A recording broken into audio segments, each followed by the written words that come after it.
هنتكلم النهاردة عن التقطيع في الصلاة، ان احنا ليه بنقطع في الصلاة. وانا بصراحة جاية من رحلة نفسها، يعني انا الفترة دي بقطع في الصلاة، فمش جاي من المستقبل، انا جايلكوا من قلب الحدث. وكان زمان لما حد يقعد يسألني انت بتصلي ولا لأ، انا كنت بصلي بس بقطع برضه، فكنت بتحرج وكده وبكذب. دلوقتي انا بقول الحقيقة.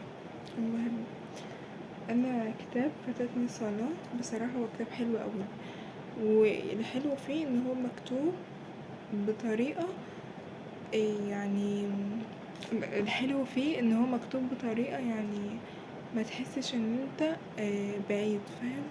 يعني ما تحسش ان الشخص ده بيكلمك من بعيد.